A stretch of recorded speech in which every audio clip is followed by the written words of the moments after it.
Military Broadcast Radio, the station that's giving veterans a voice. Find us on the web at mbradio.us.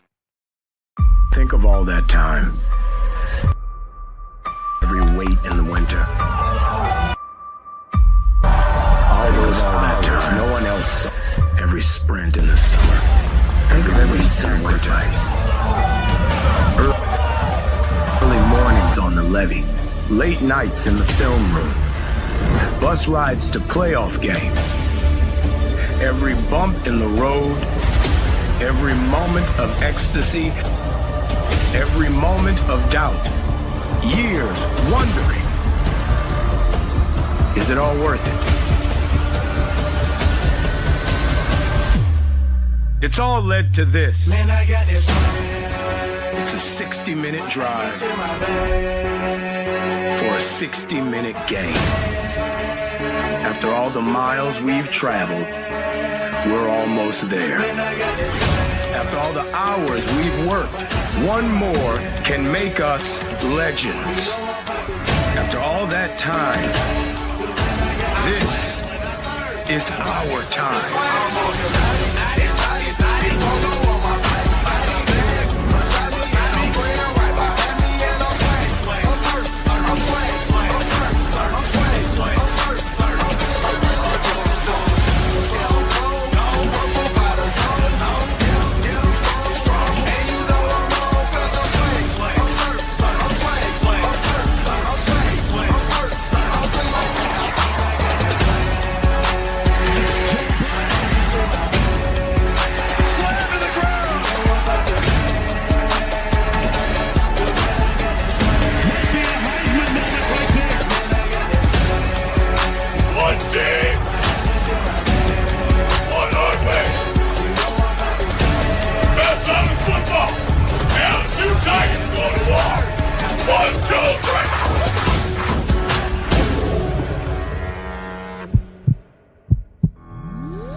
Seems like no nonsense guy. Like re-emphasize that for the Saints fans out there on TikTok. Caveman, what did you just say? The rebuild starts right now. Marshawn Lattimore's gone, so the defense, like we're not getting any better. Looking to get into Smith. What a pass! Not Jay! T-Marnell Smith with the game winner! Oh my goodness! And that is why you have Aaron Fry pass the ball in.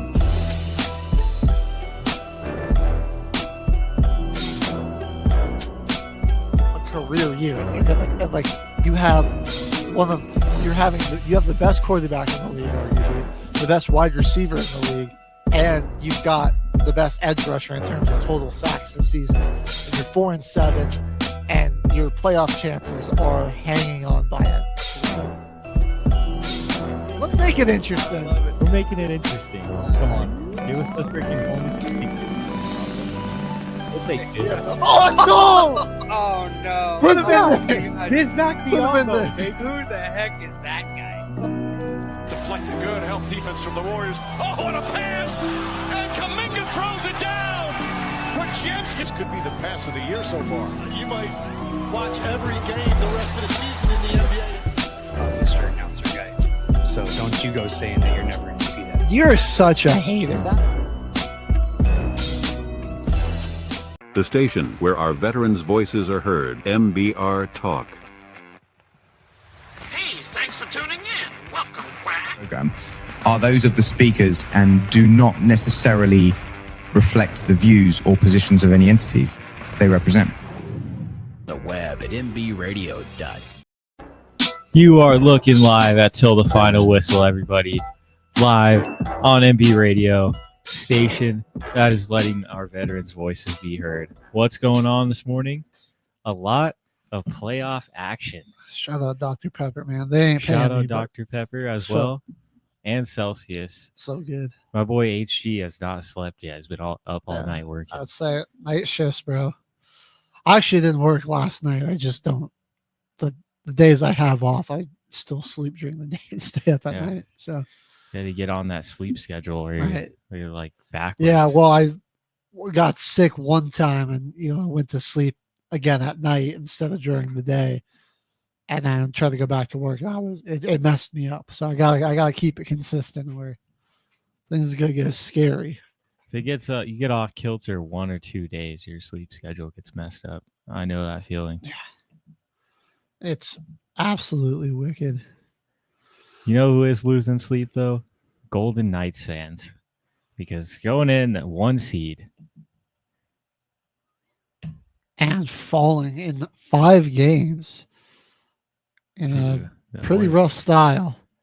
They gave it a good defensive effort to close out their series, and ultimately ended up falling 1-0 in overtime. Kind of a boring game that ended up closing out this series here for the Oilers. It was like you could just tell like both sides were like really,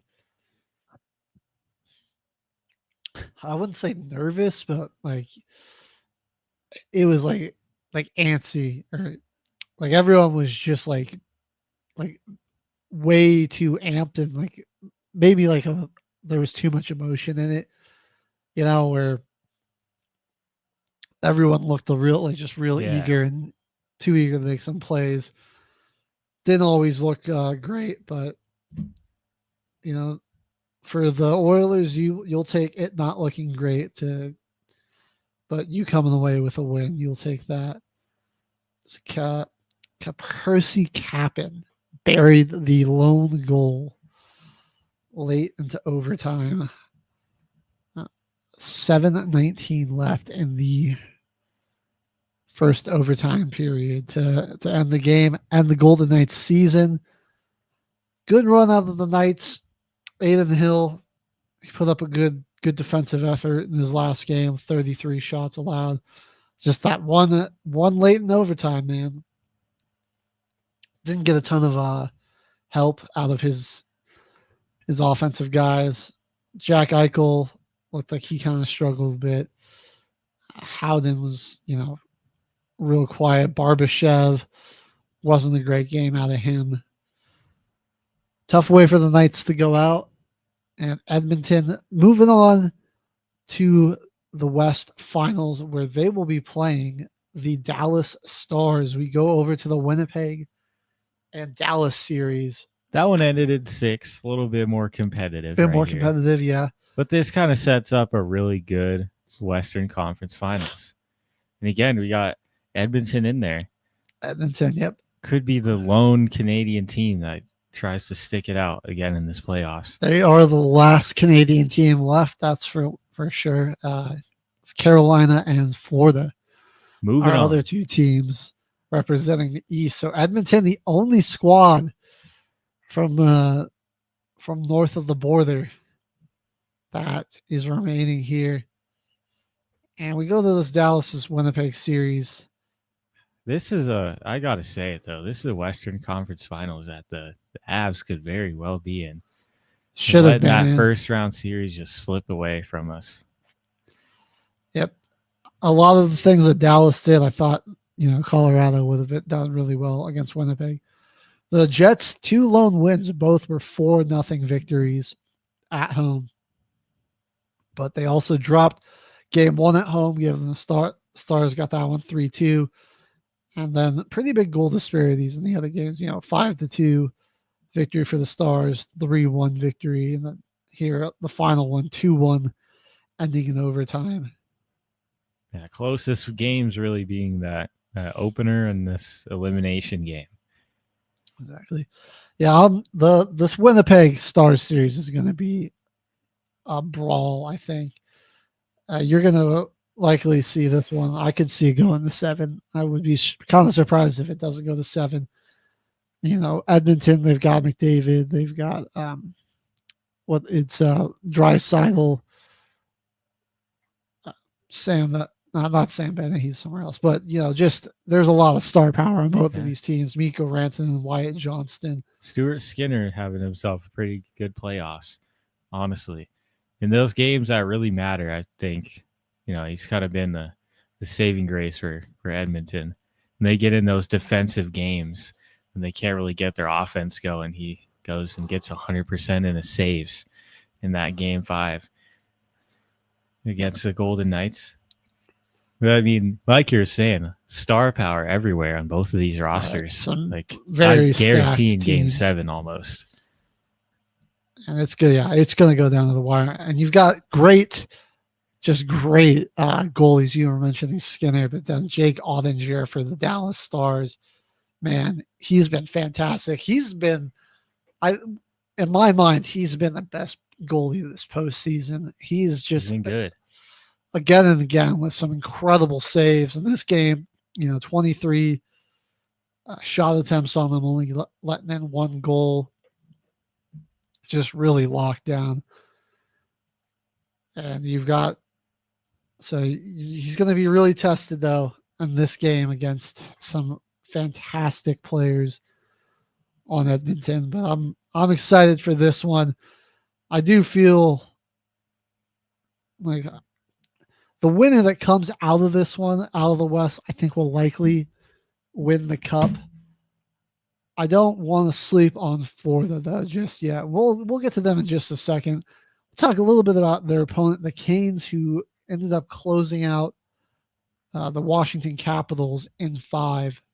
Another one really surprising here that this one goes all the way out. Very surprising. Like short series for Washington. Like you got the record-breaking player on your team. I felt like they would have more of a leeway in this. Yeah. Like I think they took Ovechkin was pretty quiet in this series for the most part. I don't think his impact just didn't feel that made someone else beat on this him. one. Yeah. Good strategy for the Hurricanes. Obviously 0 goals for Avi in this one as well. Guys like McMichael, Ryan Leonard also just struggling in this one. Beauviller getting the lone goal for the Capitals. This is a defense here. 1 from Frederick Anderson. He did great, 18 of 19 on save attempts, but only having 19 shots on you makes your life so easy as a goalie in that Carolina defense. And in some ways their offense too, because they were just they did a great job on offense. They didn't give the puck away a ton, and they kept it on, Washington's side of the ice to close this one out. Got them into an empty net situation there too. Pretty late in the game, and took full advantage of that to pretty much bury any hope that Washington had of a comeback. The team, I don't think a lot of people saw coming out of the East here. You looked at their side of the bracket.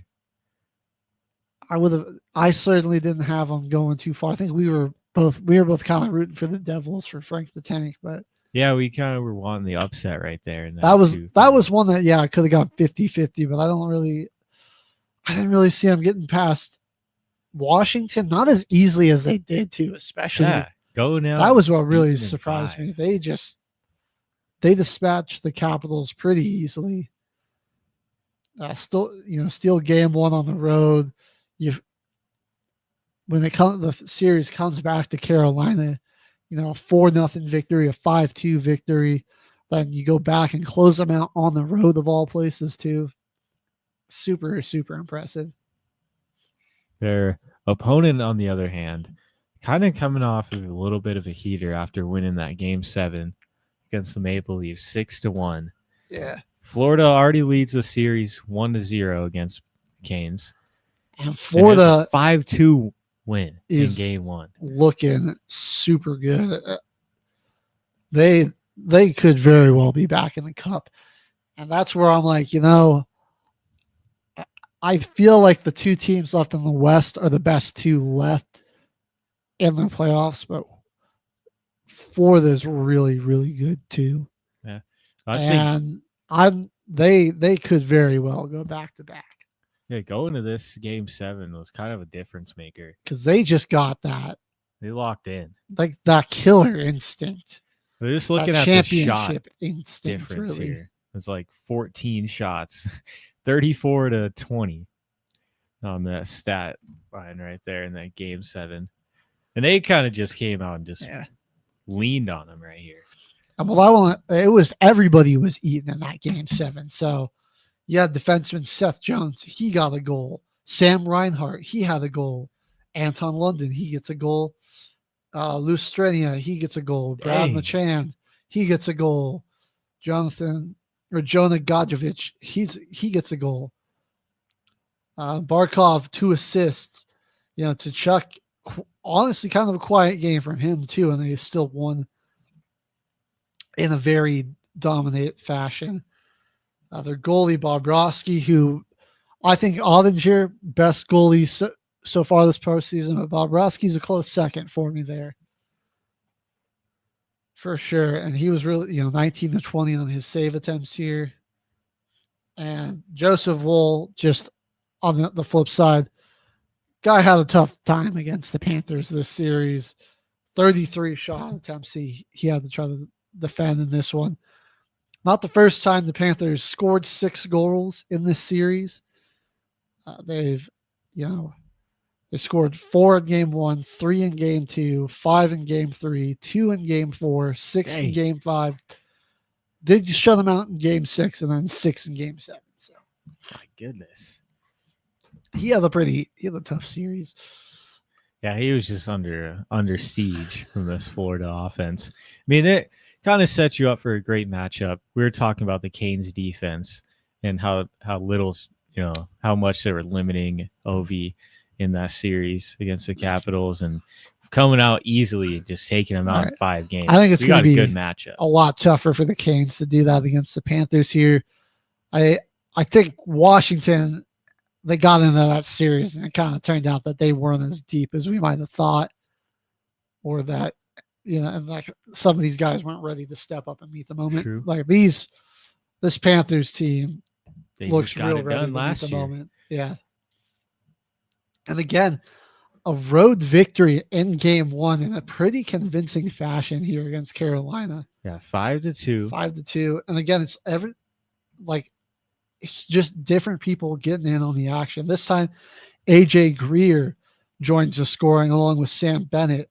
Lustrinian gets another goal in this one. Carter Verhaeghe, he gets a goal in this one as well. Aaron Ekblad is getting goals in this one as well. And Bobrovsky, 31 of 33 on save attempts in this game. A lot of shots on goal. Didn't let a lot up in it. And the Carolina's defense was pretty good in this. They had the puck and away from their goal a lot. Only 20 shot attempts on goal for the Panthers, but they just were getting. That was the thing, is when they got a play, they got a look or some motion that they were looking for, they converted it at a very high clip. They were, they just made the most of all of their opportunities. Oh yeah, I mean, honestly, you could kind of put Bobrovsky as like competitor for that goalie of the year at the end of the season. This 33-19 on the regular season, like 1,200 saves. He's already almost got 300 this postseason, and he's 9-4 in their games. So, I mean, 90% of save percentages in the postseason. I mean, this guy, you got a good case here. Definitely in your top goalies of this postseason for sure. I mean, very good reason for it in the Eastern Conference Finals, and they're already up 1 game on the Canes, so they're in a pretty good spot with this dude. All right. Well, Caveman, we got game 1 for the Oilers and Stars tonight. Give me your predictions there. That game in Dallas. In Dallas, that's a crazy place to play. Dude, that building's been popping off.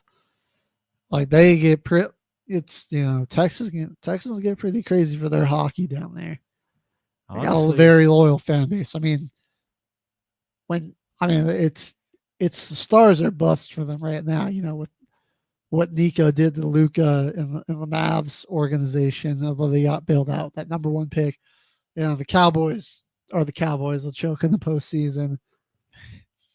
And the Rangers had that World Series a couple years ago, but not looking, that they weren't looking super strong again. And looks like it's going to be tough for them to get back there. I mean, it's really you're rooting on these Stars, man. They're their best hope right now. And this is a crazy stat line for the series. We got McDavid, Drysalt, and we got Rantanen in the series. Top 3 scorers. There's 3 of the top scorers in NHL playoff history right here. But for this game 1, honestly, I'm going to go and say it might be a tough place to play, but this is going to be a big one to steal on the road for Edmonton. And I think they're going to take game 1 here, get the road victory, steal one, steal that home ice advantage from Dallas, because I think Dallas might come back and get one on the road too. I think they're probably going to split some of these. If it's going to go to game 7, they're probably going to have to. So I think Edmonton gets the first one right here. Okay. They draw blood first on the road in Dallas. I see Edmonton winning game 2 here. I think Dallas edges out here in game 1. And I think it's going to be a high scoring game. Give me like a 6-5 game here, right? Like definitely these teams overtime. Got a lot. Something you can see. Got a lot of firepower offensively, and we're going to see. I think as the series progresses, we're going to see the defense tighten, and like we're going to see less and less goals. But these first couple of games, I think we're really going to see. They're just going to rely on the Stars to fly around and make plays, score a lot of goals, score a lot of points, and then as they start to figure each other out, and that chess matchup goes on. It's the defense is going to tighten up, and then these last few games are going to be some grinded out, games with only 2-3 goals scored total. But I'm going to take Dallas taking game 1. I'm going with the Stars in 7 here. What about you, Caveman? I want to keep going. I want to keep rooting for Edmonton here and go with them in 7. You know what? Just so we have a little bit of difference here, a little parity. We won't be going with the same picks. I'm going Oilers in 7. All right. I want to see McDavid try to get a shot back there. Well, now we got the Canes and the Panthers. Here we are in the East. Florida already with a 1-0 lead. What's your predictions for this one? Who wins it and how many games, Caveman? My prediction, just because I want kind of some of the most action-packed playoffs of all time, I kind of just want the Hurricanes to come back and maybe win it in 7. I realistically feel like Florida could take this series in 6 games and easily be in the Stanley Cup. But I feel like the Canes might come back and steal it from them. Take one from the Eastern Conference, kind of. So you're saying Canes in 7? Okay. Canes in 7. I'm not giving the Canes that much credit. This might seem crazy to me, but I think Panthers in 5. That's fair. Honestly, that's really fair. I think Carolina's gonna very quickly realize or get overmatched very quickly. The Panthers, they did this whole thing last year, and they again have so much star power on their team as well. So much talent there. I think they're gonna likely roll through Carolina here and go back to the Stanley Cup Finals for a matchup with the Stars. I think regardless of who wins the West, the best matchup, in my opinion, is going to be if we can also get Florida in there. There's just going to be a lot of action with Florida in the Stanley Cup Final. And I'm honestly all about it. They're one of the best teams right now. I'm excited for really any playoff hockey though, because this is really one that's your competition's getting the most ramped up. We're coming down to the end of the season here. It's getting amped up, but we still got a lot of good hockey left. Now, Panthers Stars will be probably probably the most entertaining. Oilers Canes, I feel like that one's probably we'd see another championship go to Canada finally. Yeah, Oilers would run through. That would break the Carolina. streak right there. If Dallas plays Panthers though in the Stanley Cup final, who do you got in that matchup, HG? Because I'm kind of feeling the Stars. I would be going with the Stars too. Going into this postseason, obviously I was rooting for my Avs, but I felt like whoever came out of that Stars Avalanche series was going to win the whole thing. Before I even knew that the Avs were going to play the Stars, they were kind of my pick for the cup, and I'm sticking with them. I still think they're gonna be the team to come out on top and hoist that Stanley Cup. Game 1 of the Western Conference Finals. Oilers coming to Dallas, 6 p.m. tonight. I will say, what would be an intriguing storyline is if the Canes played the Stars, because wasn't it Rantanen that they got from Carolina? I believe so, yeah. This year? I think so. I hope I'm not remembering that wrong, but yeah, that would be kind of an intriguing storyline. Like they trade him away and still end up in okay, that's not him. In the finals together. That would be just crazy. I don't remember how long ago that was. Somebody wants to fact check me on that. Feel free to, but that would be an intriguing storyline if I'm remembering everything correctly. Well, Caveman's checking that out. Our sound guy is off doing a side quest. We will skip over the normal break. We take around 8:30, and we'll just jump right into the NBA playoffs.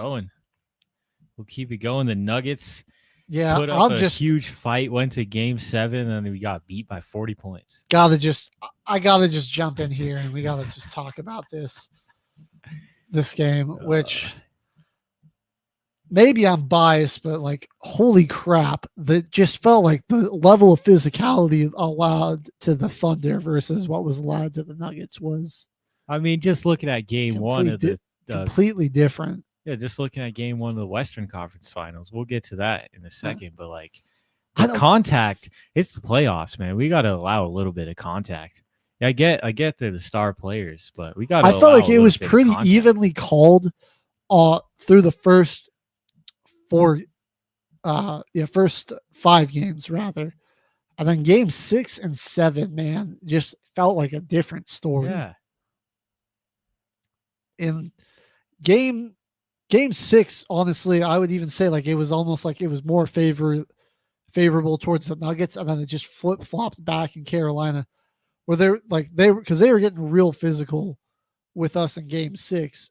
It was getting called a lot, and we weren't really that physical with them. But like, yeah, in Game 6, they were just getting real physical, and it was getting called, and then it just. But I don't feel like they were being too physical, if that makes sense. And it was getting called a little too much. And then it just Game 6 or Game 7, same amount of physicality, and it just wasn't getting called at all. So it just felt very inconsistent in the officiating department. But you can boo-hoo all about the refs all you want, but at the end of the day, it was still lost by 32. Quick math is right, that. It just became very apparent that once Jokic gets the ball, just 4 guys can just converge on him and just trap him and hack him, because nobody else is going to burn you. Michael Porter Jr., he wasn't doing anything. Jamal Murray, pretty bad performance. Playoff mole. Where were you? Where were you? I mean, let's. Our guys are shooting tour dates. Look at some of these. Shooting tour dates. Yeah, so tour dates for the Nuggets next year. We got 2-4, 3-8, 5-9, 6-16, 7-14. Come check us out. Come check him out. Come check them out, guys. You'll see them. The plus minus for everybody in this game, just horrible. Russell Westbrook. It could have been so epic if he had a great game to close out and eliminate his former team on his way to his first championship. But instead, he's going to come out there and go 2 of 7, have 4 turnovers, and a game worst minus 34 in the box plus minus. Minus 34? Minus 34.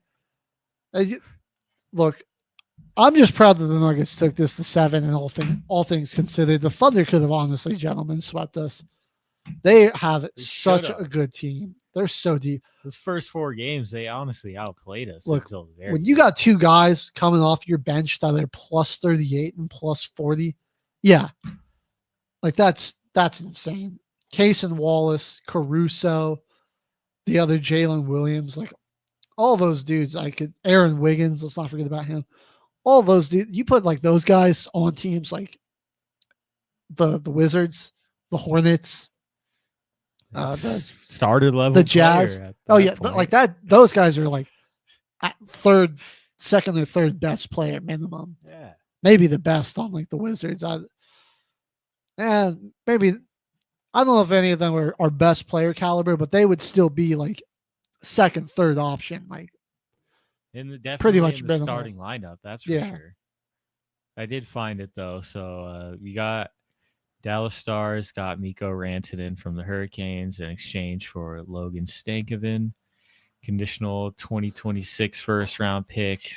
Okay, that would be kind of an intriguing matchup, just like how these 2 teams made this trade, and it clearly was mutually beneficial for both sides because here they are, it worked out for them, facing off, and it's like the guys that got swapped going at who would have the bigger impact. That I'm honestly kind of rooting for that now, which is sad because I don't think it's going to happen. But that would be the most intriguing storyline you could have for the Stanley Cup Finals.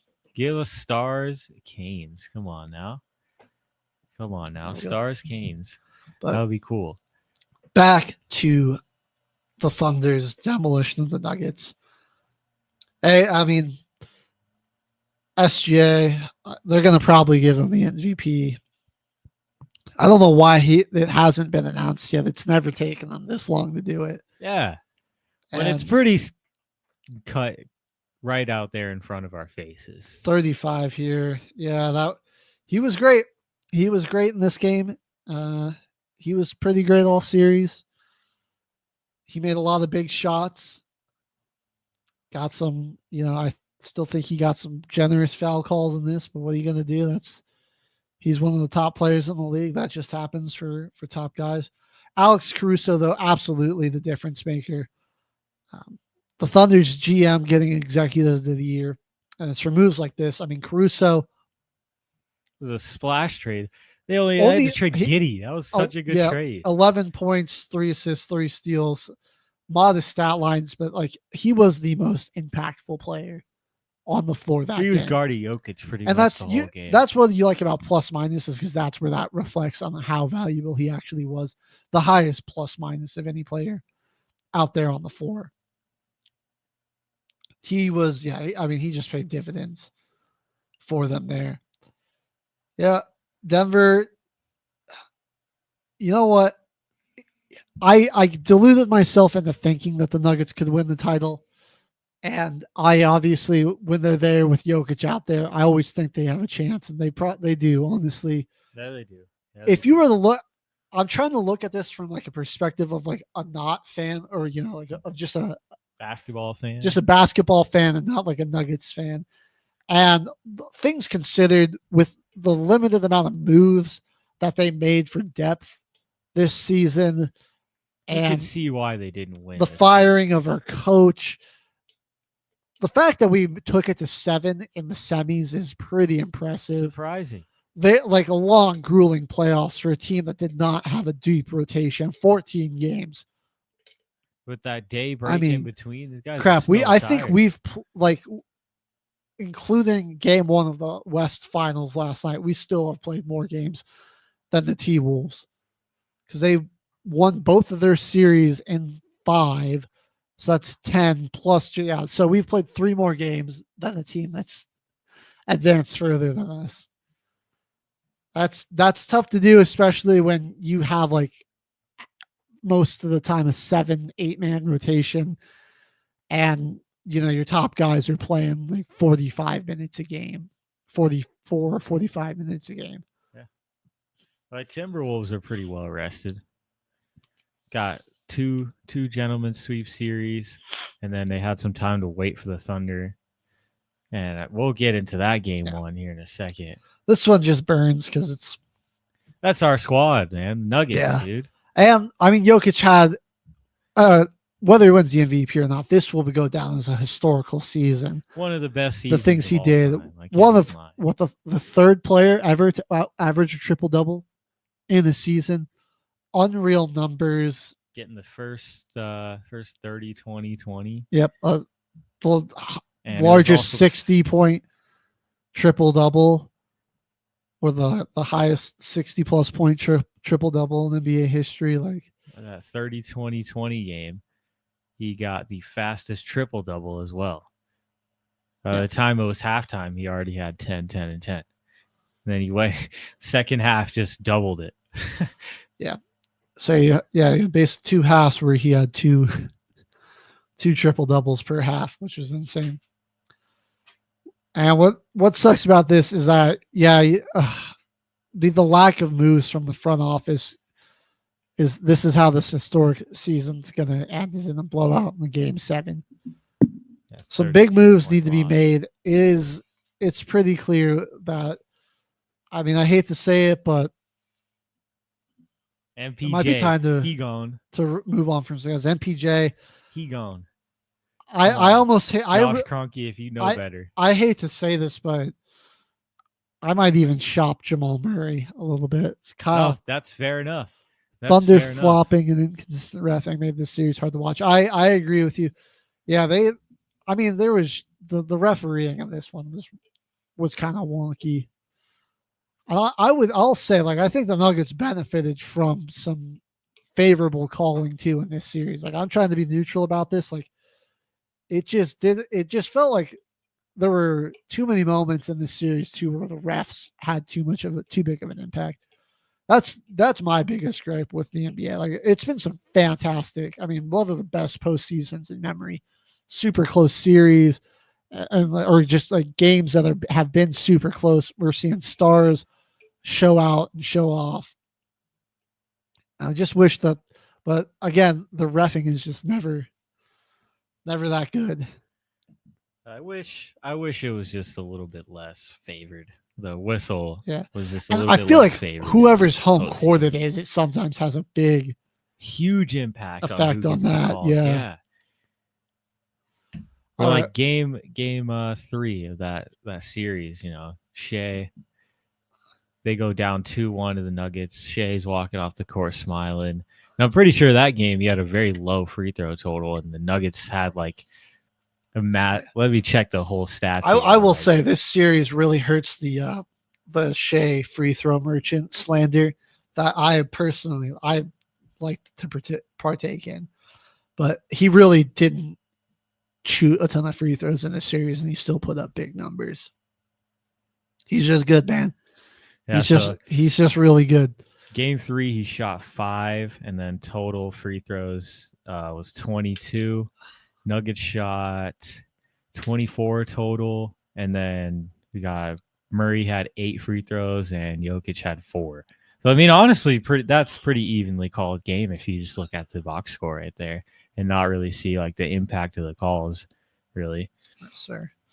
Well, we'll get to the West Finals here in just a second. Let's talk about the Timberwolves closing out the Golden State Warriors, though, in 5. Losing Curry really killed them. This would have been a very different series, I think.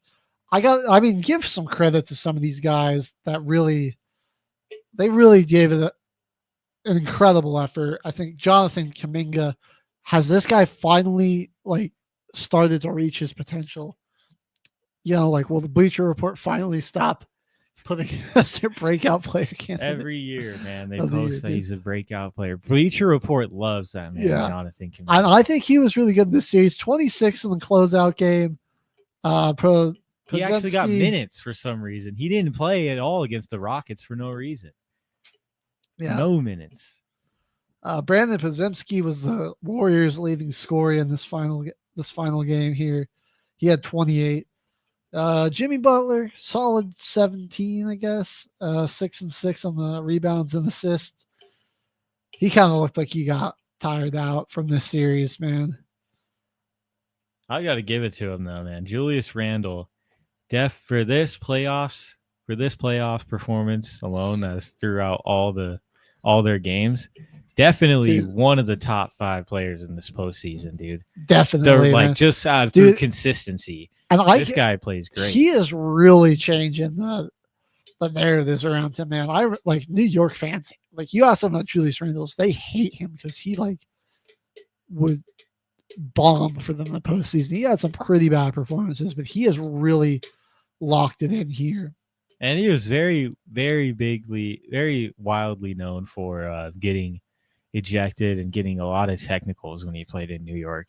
He had a big issue with getting sent out of games and giving other teams technical free throws. So he was getting in trouble a lot. Minnesota has rehabbed Julius Randle a little bit here. It's definitely going to be a lot more relaxing of a town. You go from New York, the Big Apple, going over to small little Minnesota's calm, chill Minnesota's town. a pretty big city. He got calm, cool, and collected out there on the lake town, and now he's doing well. So I don't know what it is. Something about that Minnesota air just relaxes people, I guess. Yeah, 29 points in this one, 8 rebounds, 5 assists. He was really good. 13 of 18, super efficient as well. The whole Wolves team did really good. Their starters all scored 14 or more. You had 14 from McDaniels. Rudy Gobert was 17. Conley was 16. Ant with 22. Dante gave you 13 off the bench. Ant, 12 assists, man. He was dealing out there. One of his best games as a passer. And 3 blocked shots, too. With a steal and 7 rebounds. He was just all over the court. Didn't have to do a ton of scoring because his teammates got that. And so he just went off on it in other ways. Got his team back to the West Finals, where I will be rooting for the Wolves just out of hatred for the Thunder. Although I ain't really a big fan of either of these teams. I'm really hoping that the champion comes out of the East again this year. I honestly want it to be the Pacers just because of I love Pascal Siakam, the most underrated. I'm glad that Gilbert Arenas said it. That dude is definitely the second option on that team. He should never be slept on and forgotten. He was going to be the number 1 option there, really, if you think about it, before Halliburton and got that offense really going. I'm really hoping that it's them because of those anonymous player polls about Tyrese Halliburton. They deserve it. I'm seeing a Thunder Pacers series, and I think those are 2 teams that match up pretty well against each other. 2 teams that really want it too. It's that Thunder defense versus that Pacer offense, which is going to that battle. What's going to give, because something's got to give in that matchup there. I'll say Pacers probably have the best offense in the league. So best offense versus best defense. Plenty of I think the Pacers have the advantage in terms of bigs. Their big men are just way better scoring options with Turner and Siakam both out there. Both of them shooters, very consistent. A lot of good shooters. depth on the bench for each of these teams. That would be intriguing. And Pace and space. Thunder That's do how look they play the game, dude. like They run they're- the floor. Their guys can shoot it up, and they love to pass. Pacers ball movement, and honestly, the Thunder's ball movement. When the Thunder move the ball, they're probably one of the most unbeatable teams in the entire league. They're this is going to be. I'm hoping for Thunder Pacers, or honestly Timberwolves Pacers, any of the teams here that haven't won a ring yet is who I really want. I mean, throw the Knicks in there too. Knicks don't have a ring, do they? Not in a very long time. Nah, they?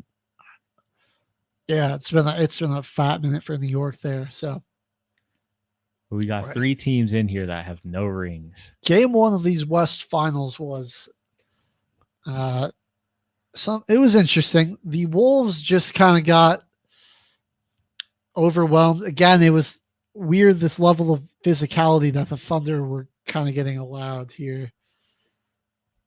31 out of Shea. He was fantastic again. 14 free throws, I will point that out, though. 9 assists for him, though, as well. One of his better games as a passer. Where it's going to be tough for the Timberwolves is their depth and their guys just aren't as consistent as the Thunder's second and third, secondary options. Like Randall, another great game for him, 28 points. Even Ant struggled in this one, man. 18 points.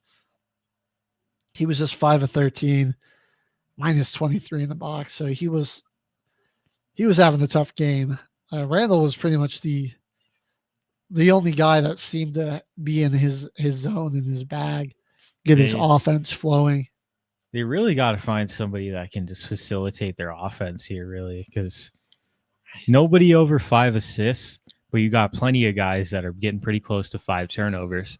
Julius Randle with 5, Ant-Man had 4, Jaden McDaniels had 3.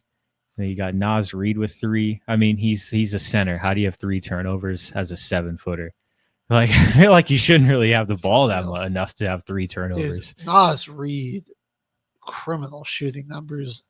1 of 11 from the field, 0 of 7 from deep.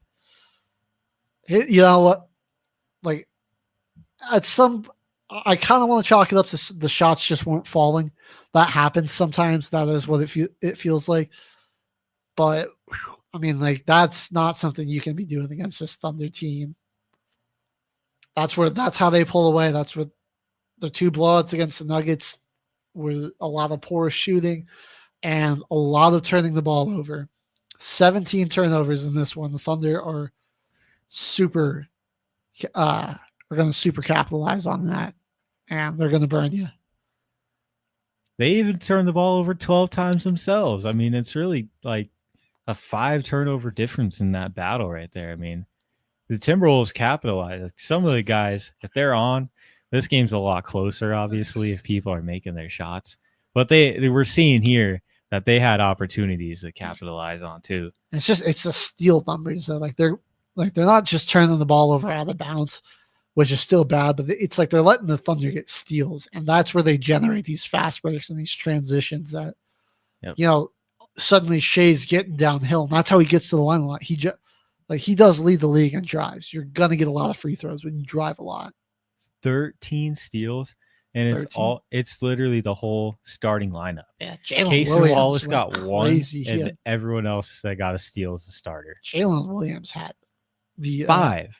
J-Dub, the starter, Jalen Williams, he had 5 steals and 19 points and 8 rebounds and 5 assists. This guy was on. Yeah, he was great in this game. Shea with 3. Lou Dort had 2. Man, Lou Dort was pissing me off in that Nuggets series. He didn't want to miss against us, dude. Bro, for real. And then he takes 4 shots in this game. You're like, what the heck? Dude, let him fill it up. He was Mr. Big Time 3 against us, too. Dude, it was like just momentum killing or for us, or momentum building for the Thunder when he hit his 3s. That was, couldn't tell if it was Lou Dort or for Steph Curry out there in that series against us. He was literally making everything. That game 1, it was him and J-Dub and Chet were the ones keeping them in it against us in game 1. They could not miss. And Caruso was just lighting it up against us in 3 that whole series. All right. Well, okay, man. Shall we flip it over to the East? Let's hit it. We got freaking Cavs got cleaned up in 5. Yeah, wow. This was pretty surprising for me, though. Cleveland, 64-win team. They had a really great season. And the Pacers just mopped the just floor with them, handled them, really. Coming away, closing out this series in 5 with a 114-105 win here in Game 5. And I believe we did touch on this one a little bit here too. Right, like Mitchell, just not a whole lot of help for him. He had to just be super aggressive and attack and get downhill a lot. He got himself to the line a bunch of times. And it was just, a lot of drives to the basket in this series for him. He just couldn't really, because that jump shot wasn't working a ton for him. Darius Garland was, I think we mentioned criminal numbers. He's got a tour day 416. Be there. He's kind of had some rough few go rounds in this past like 2-3 playoffs for him with the Cavs. This year, I won't even really fully put it on him. Dude was super injured coming into the series. He was like, I don't even think he played more. I only think he played like 3 games in this series. And the kind of same thing as this one, where he would play majority of the game and like not have too much of an impact because of that injury just bugging him. Right. Halliburton was fantastic in the closeout, as we mentioned. 31 points, 6 rebounds, 8 assists. Aaron Nesmith with the 13-13 game, man. 13 points, 13 rebounds. Love this team. Guard rebounds, too, dude. man. Yeah. 13 boards.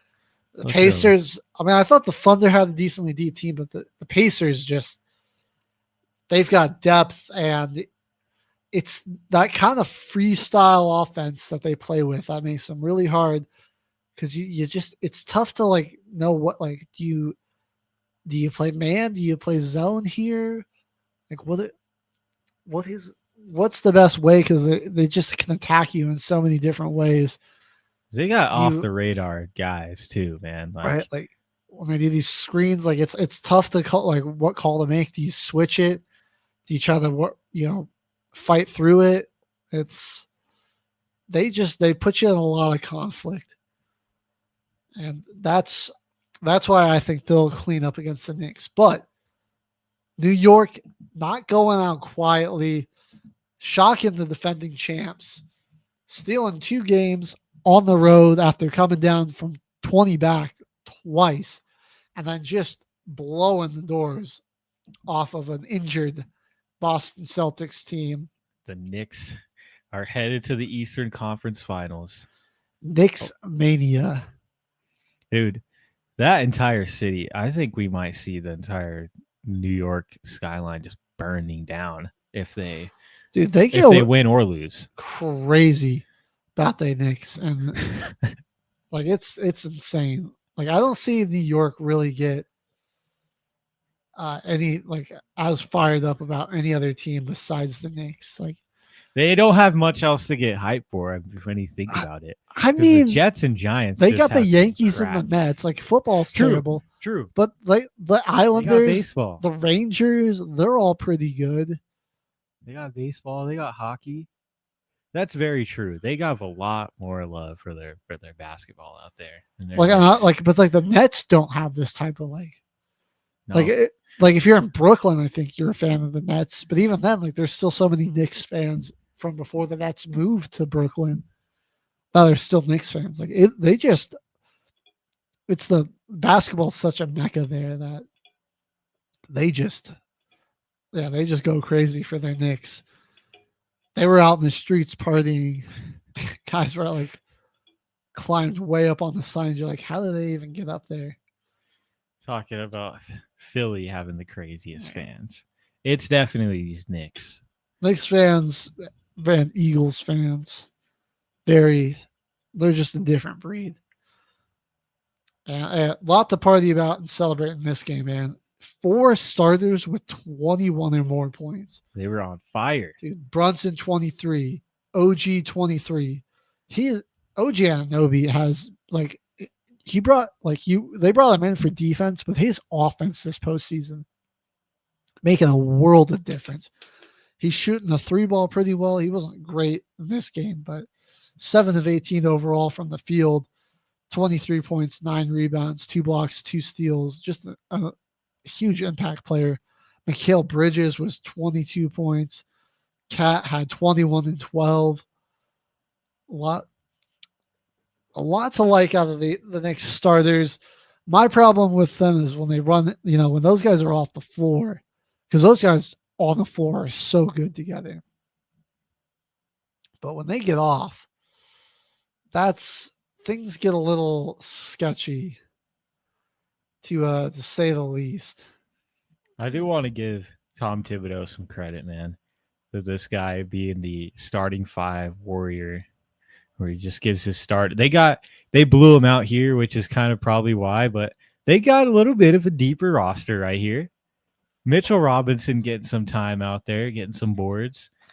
Deuce McBride and Cam Payne out there getting some minutes. Marquette legend Tyler Kolek finally getting on the floor. The rookie. Yeah. Let's go. PJ Tucker, the vet, and Precious Dude, Achiuwa he's still is in the pretty league. solid. What the heck? Bro, I thought PJ Tucker retired. They gotta sign him on like a 10-day for this game or something to like hype up the boys. Because he's on a vet minimum, dude. I forgot this dude is still in the league too. But hey, the vet in the house, 4 minutes. Well, let's see. He got a personal foul. That's what he got in his 4 minutes. Let's go, PJ.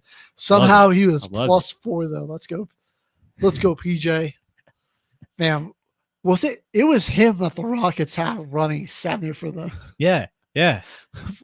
However many years ago that was, or whatever. Like, bro. So they still had Harden over there. Like 6'5" PJ Tucker out there playing the center spot was just for a whole season. They did that. It was a sight to behold.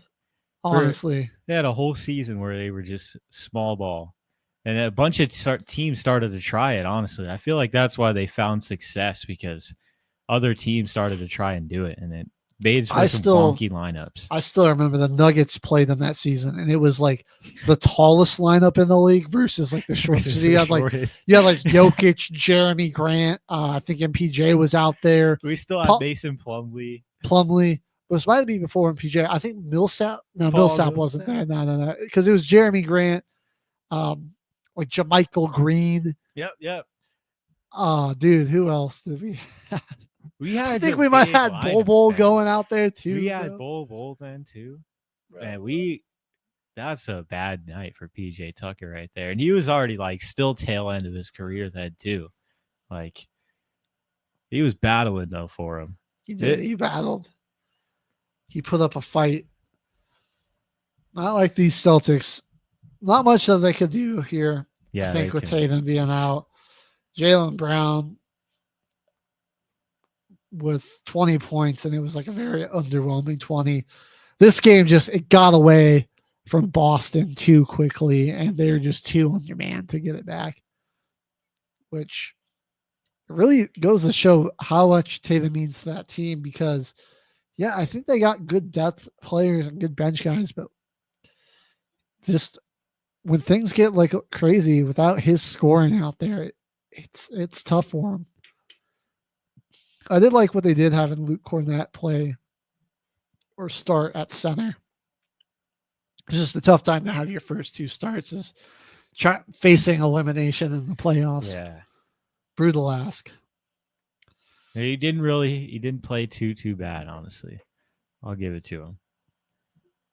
All right, Kate, man. I think we're coming up on our first break, but before we do that, we'll give a little playoff prediction or a little conference finals prediction here. Let's do it. Thunder got game 1. What do we got here? Thunder Wolves. Who's winning this and how many? I'm hoping the Timberwolves can battle back, but I feel like go Thunder in 6 here. Thunder in 6, okay. They're just I feel like they're too defensive heavy against this team, and if we have multiple nights where Julius Randle's the only one scoring, it'll be we'll have a quick series. I think I gotta take Thunder in 6 here too. They're a very deep team, and I just don't know if the Wolves, they've got some great, they got some great stars, but it's all about the depth of this postseason. It's like which teams can your star players can go off and score 40, 50 points, but how's the rest of your team going to do? The team that has multiple, like 5, 6, 7 guys scoring double digit. That's got, a 20-point score, 15-point score, multiple guys getting, close to 10 rebounds, a lot of putting up assists and getting steals and blocks. It's just teams with depth are dominating right now. It's the era of depth right now in the NBA. Oh, yeah. You want to have that 9-man rotation coming into the playoffs. And the Thunder got that. They still got like a 10, 11 deep rotation if they need it. Yeah, they could play around with lineups on you. And then Pacers, Knicks. Who do we got in this one? For me, same thing. I'm going with the Pacers and 6 because the Knicks, same thing with the Timberwolves, where they've got a really good like starting 5 that's going to just pop off for a couple of games and steal a few.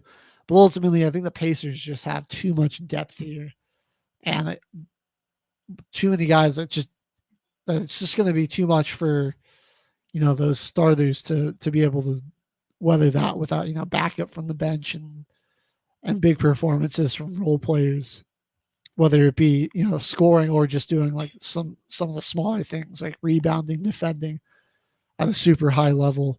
Pacers just got more of that in the bag.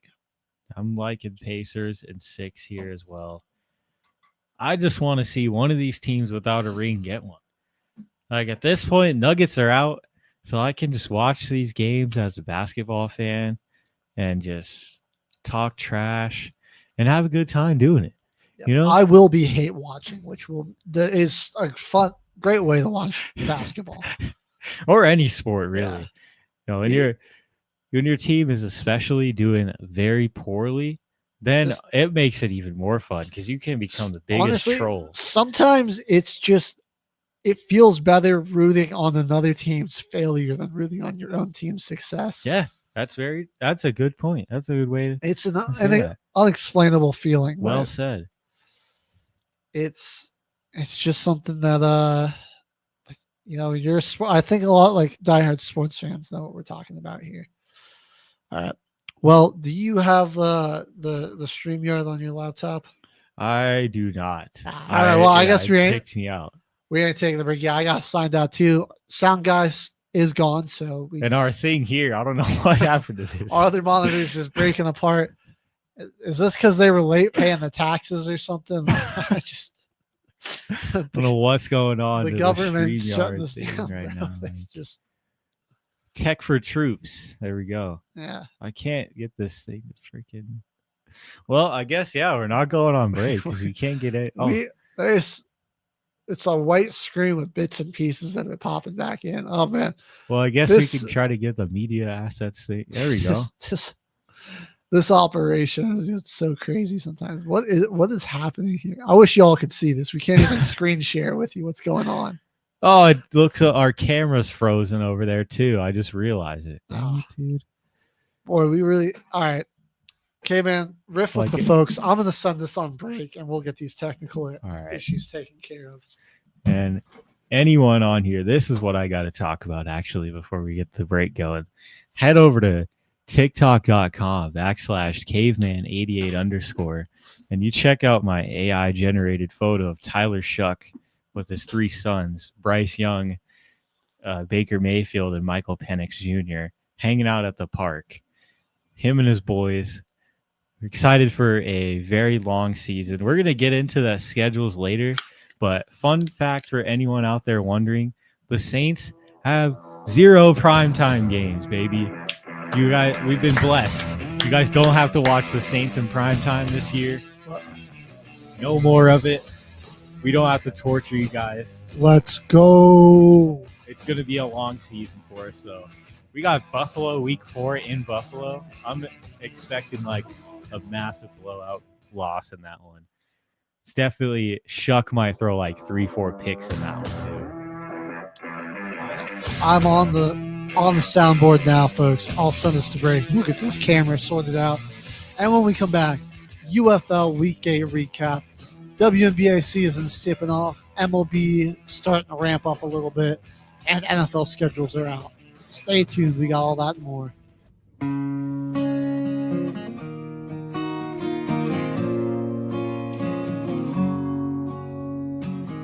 You're just as scared as I am of this. But we both know love is always a risk. And when the storm clouds come, most will run away. But between you and I, all I have to say is, baby, we belong together, you and I. Even through the worst weather, the sun will always rise. And through the darkest nights, we will be just fine. And we'll be left with lavender sky, lavender skies.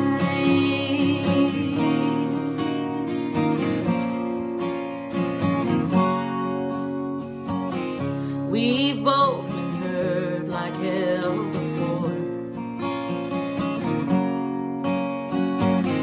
but we both know sometimes love is a war.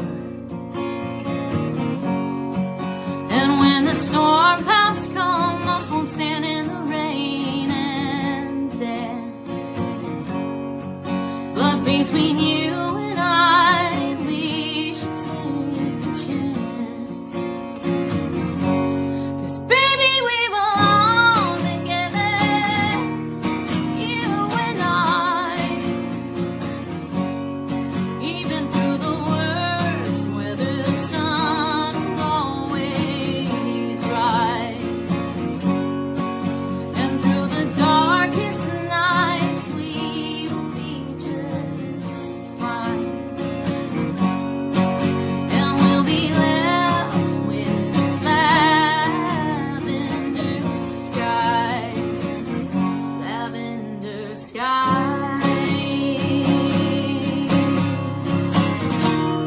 It might take a while to figure some things out. Nothing worth it comes easy. Through the time and miles, I've never had a doubt. I need you and you need me. 'Cause baby, we belong together, you and I. Even through the worst weather, the sun will always rise. 'Cause baby, we belong together, you and I.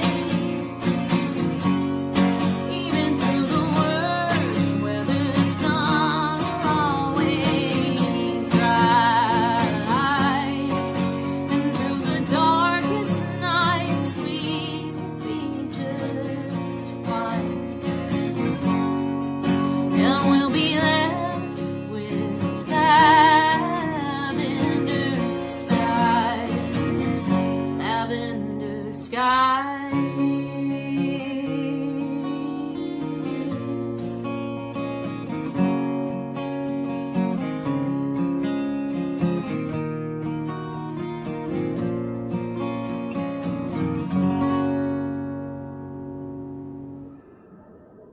The station where our veterans' voices are heard. MBR Talk.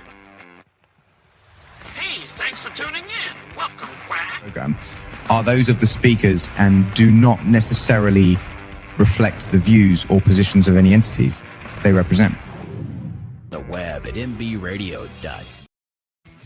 You are looking live at Till the Final Whistle on Military Broadcast Radio station, letting our veterans' voices be heard. Welcome back. We're about an hour away from the final whistle, and we're about 2 days away from Week 9 on the UFL.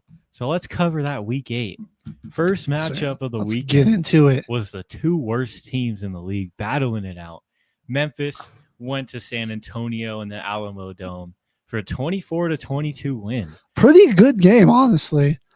San Antonio, you look at it, they were 8 of 15 on third down to Memphis being 3 of 9, and still dropped this one. Just a real story of their season, where even when they do a lot of things right, they just can't find a way to win. And same situation here. They came up short. Memphis picks up its second win on the season. They needed it. Yeah, both teams have been eliminated from the playoffs. They are out, but playing for pride. You hang something on your hat on, get a few wins at the end of the year. And both teams honestly gave us a pretty good ball game. There's a blocked punt in this one that ended up going for the Brahmas. It just ended up being a missed field goal for them. Like another thing where it's like, you get real good opportunity and you just blow it. This is like a game, though, that feels like the Brahmas should have won. Just looking at the passing stats here, 5 for 11, 36 yards for Troy Williams. And they were just doing it all over the ground. I mean, at that point, you might as well just all-out blitz all 11 players on your defense. Yeah, for real. If they're just going to run all every time.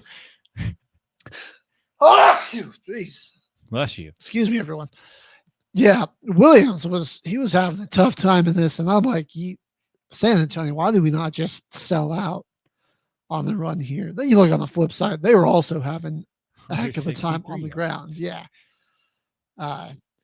Jashawn Corbin carrying the offense for the Brahmas. The workhorse, 142 and a touchdown. He pretty much had all the attempts in this one, 25 of 35. Coming out going crazy. The receivers in this game, though, they were bored. J.J. Wilson had 1 target. Jonathan Adams had 3. Kwame Lassiter with 3 targets. I mean, these guys were just out there. And their receivers for next year, there is going to be no way. No corners are going to be taking the edge and getting a tackle on the sideline against these receivers. Well, if they try to get some outside run going. These guys know how to block in the run game for sure now, though. They got the scheme set up. Yeah. Well, both teams eliminated, so we won't spend too much time on this one. But if you San Antonio, yeah, good game, just playing for pride. This one's got to be pretty demoralizing for San Antonio, though. They did a lot of things right and ultimately still fell short, which was tough one to swallow here, and just been kind of the epitome of their season. The next game up on our list here for the weekend. Thrilling games this weekend. This one was no different. The Battlehawks and the Brahmas. My boy Max Dugan, honestly, still wasn't like that great. I was actually about ready to text the group chat like close to halftime. I was like, Max Dugan, low-key kind of nice in this game. And then he just fell off. Yeah, he airballed the pick. Like airmailed it, dude. It wasn't even close to a receiver. And then he finished the game 12 of 21 for 110. However, he had some big runs in this one. 2 touchdowns on the ground. So he was made a big impact with his leg. Jacob Sailors, hallelujah. He's finally they got him going. He's finally woken up. He runs with such power. I love watching him go. 118 and a touchdown in this one. Jamar Smith was low-key kind of carving us up, dude. He was hitting some big shots on us. Like, we gave up some big TD plays in this game. You look at Deion Kane, he caught 2 of them. He had a 65-yarder and a 45, 50-yarder. I don't remember the exact yardage on the second one. Kay Johnson caught the other touchdown pass for 47 yards. So a lot of the yards came on those big shots and those big plays. And you're like, oh man, well, the Battlehawks defense gave up a lot of points, but we came out with a win. How did that happen? Well, a pick 6, first of all, by the defense, and they made some huge plays late in the game. And they really tightened it up. you look at it, the next big touchdown that came pretty early on there in the third, and then there was a late touchdown there in the fourth. So those big shots burned them, but honestly, besides that, they really did a good job of controlling the game. And like aside from the big play touchdown drives, there weren't like all of their touchdowns came off of those big plays. Every other drive ended in either a turnover, punt, or field goal. So they just minimized damage enough to not let those big plays hurt them. It was close. It was really close. But defense, they locked in. They forced an interception, a fumble, and then a game-winning fumble, game-sealing fumble in this one as well. That's honestly what you need. They didn't really have any. Their drives were a lot longer. Seemed like they kind of pushed it down the field on those drives where they had those big plays. It's like they only had a long drive because they were getting stopped anytime they tried to keep it in front of them. The pick six was super timely because it was, they had just scored, and then we looked like our drive stalled out, and Dugan looked bad. It looked like he was getting just getting flustered, and it was like, oh god. And now Brahmas opened the drive pretty well. They had a good first couple plays, and you're like, oh god, now it looks like they're going to march down the field, punch this in. They're going to be up 2 scores. Our quarterback's down on himself, and then bam, Callahan O'Reilly, one of the most Irish sounding names I've ever heard, with the pick six to suddenly tie the game back up, get the Battle Gnome back into it. It was huge. And 4 sacks in this one as well. Travis Freeney was great. But Pita Tamapenu, man, this guy is so elite off the edge. He was banged up early in the year. Like, now that he's been finally healthy, he's solid. He's been a game wrecker the past few weeks. And he actually forced or recovered the fumble late in the game. It was Travis Freeney that forced both of the fumbles on his sack attempt. So that pass rush duo there. Muy bueno. So a big loss for the Stallions. However, it didn't hurt them too much because the team that was hot on their tail, the Roughnecks, ended up dropping their game to the Panthers. Panthers with the most convincing win of the week. Got a 30-18 victory on the road. Man, Michigan looks sick. You love to see it. Yeah. And you guys took down the Stallions for us, man. I don't know if that moves us up in the That does help yet. you jump the Stallions. Let's go. And with this loss, the Stallions at least are safe from being knocked out of the playoffs. This loss eliminated the Roughnecks. But now they, instead of potentially getting a home playoff game, you're going to be looking at going on the road, going to Michigan, having to go to Ford Field. Ford Field, baby. A pick six in this game, too, for the Panthers defense. I don't quite recall who got it. And this is a Danny Etling-led game. 3 touchdowns, no interceptions, a clean one from the kid at first start from him in the year, and he comes out just. I don't quite remember what was wrong with Bryce Perkins. Was he hurt? Just not good to go? Let me check this out really quickly because I thought that he was playing. Yeah, I thought he was going to be good to go too. I was kind of surprised when he didn't come out there on the field. But yeah, Etling, didn't even miss a beat. He didn't push the ball down the field a whole lot. Didn't have to. Just let him on some long, a couple of good long drives. Was just very efficient at converting. Toa, Nate McCray, those guys all combined for a nice rushing effort. Then Jalen McClellan was just slinging it all over the field. This is one of those things where you're like, man, like the Roughnecks, how do you lose by 12 when you outgained the other team like so much?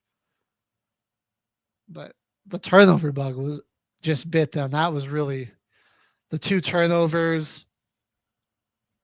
They also went for it a lot on fourth down and only converted at the 50% clip. They were 7 of 14 on third down as well. Just the offense looked good on first and second, but there were some struggles on third and fourth. Oh, yeah. That did not help. Man, They didn't sack Danny Etling once. That was pretty big for not interrupting the momentum and the drives that the Panthers had. Like they even had 3 less possessions than the Roughnecks. They just long drives. I mean, we have an 11-play, 66-yard drive, a 7-play drive, 2 7-play drives back to back, a 12-play drive. They only went 48 yards, but they burned like 7 minutes off the clock there. That was in the fourth quarter. Like just huge. And yeah, massive game out of that Panthers defense. Coming up big. Kedrick Whitehead, Arnold Tarpley were all over the field in this one. They had 13 tackles for Tarpley, Whitehead with 8.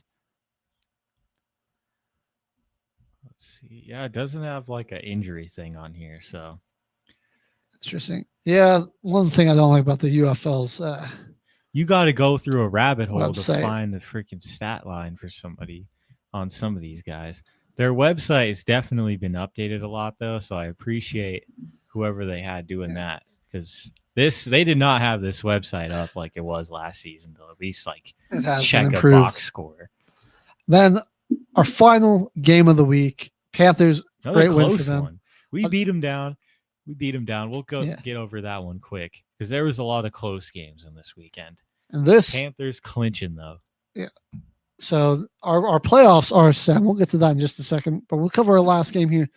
The Defenders get the win at home, eliminate the Renegades from the postseason in a 33-30 victory, down to the wire here. And it was really about a QB battle, man. Teamu and Perez were throwing it all over the field. Perez, 350 yards, 2 touchdowns, pretty costly interception though. 46 attempts. Yeah, like I said, man, he was swinging it. Their run game was pretty non-existent. Day Hunter was their leading guy, averaging 4 yards a carry. He was 10 for 40 yards. He had Tony Jones a little better at 6 yards a carry, but on only 6 attempts. 70% is pretty solid. The Defenders went into their bag a little bit. Our man Chris Rowland. No, his hair is just tied back, Jimmy. It does look a lot shorter when it's tied back. Yeah, I came here straight from the gym, so I got my hair just tied up when I work out. How you doing, Jimmy? How are things in North Dakota? We miss having you on the show. You watching UFL? We're covering some Renegades Defenders right now. Michigan Panthers, though, they're my squad. They just clinched. I want to talk about Cornell Powell. Bro's been balling. He had like 2 touchdowns last week, and then he's got another 2 touchdowns this week. He had breakout. Bro, he has been on fire. That man can ball. Defenders getting their offense going. 6-2, man. They're definitely a scary team in this. For real. I think that's who the Battlehawks are going to have to beat.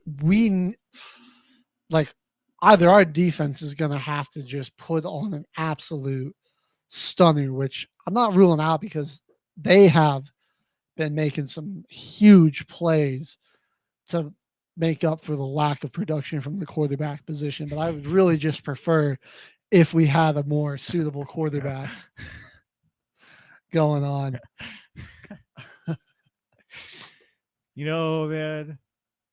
Man, we got the elite Jake Bates from the UFL. Yeah, all right. Hey, Rodrigo Blankenship, the Battlehawks kicker, hasn't missed yet this year. Come on. There've been some good games. I mean, it's nowhere near the NFL's level, but it's been some pretty fun competitive football. We got some, especially this week. This week was like there were some crazy games. Like we had defensive touchdowns.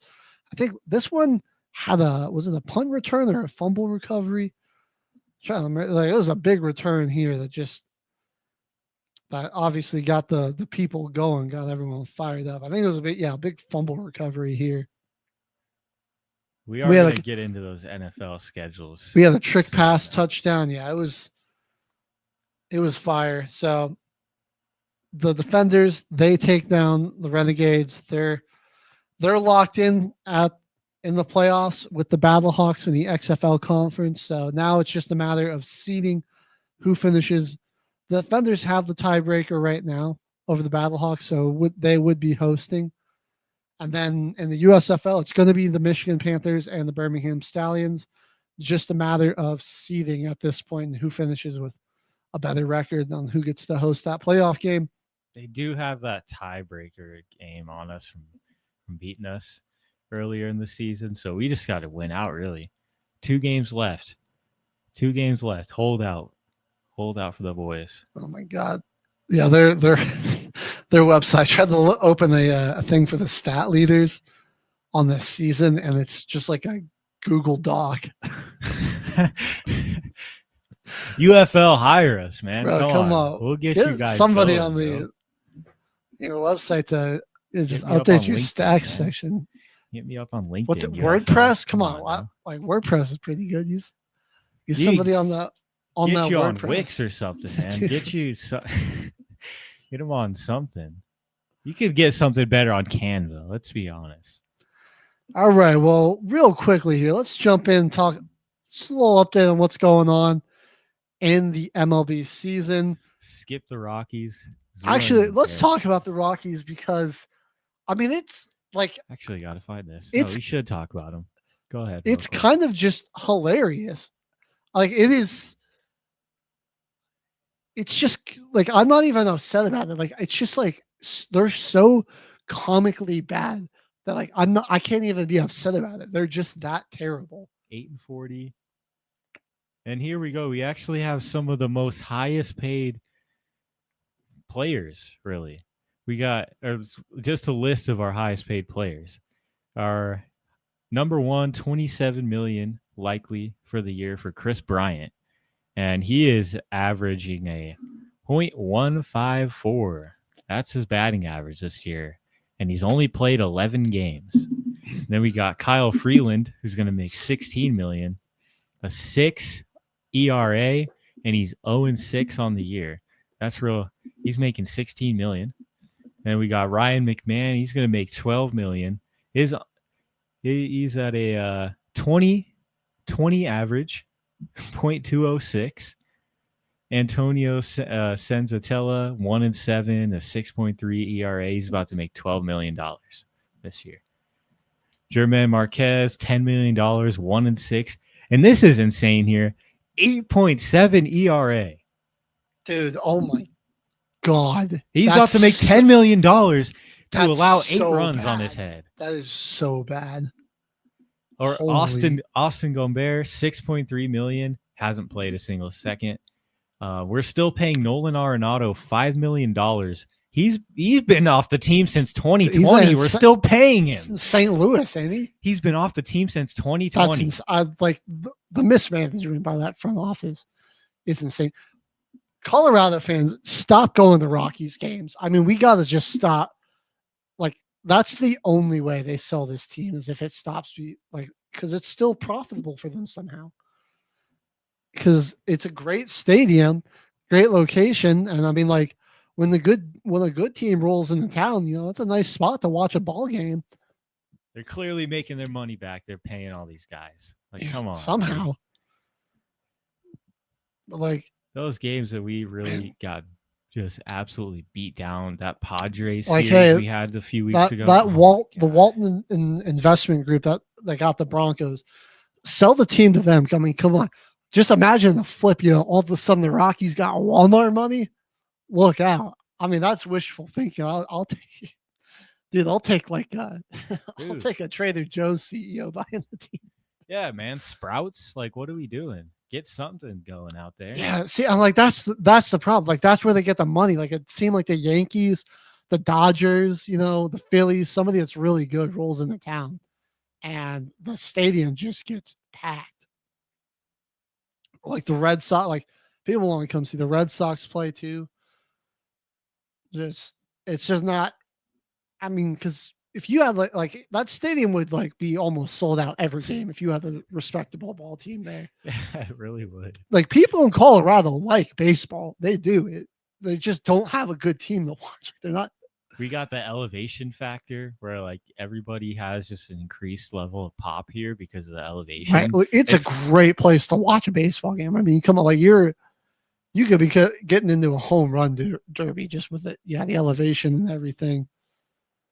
Just get some sluggers on the team, dude. But nah, we're gonna fire the only guy that wants to win. They find like some guys that like they not really have a problem getting like sluggers in here. It's pitchers. Yeah, like that ERA rating on those guys is just awful. Just lobbing meatballs right over the center of the plate half the time. Like it's like what do they even call him like to throw? They're just like going out there and just like they don't even really have a game plan. Because there's a lot of footage on people in the MLB. Baseball has long seasons. Okay, hold on a second. Here. Like they know what they're prepping for. What's our run differential? Minus 153. Yeah, do you want to know what the second worst one is? It's minus 89. We have like that is miles ahead the worst run differential.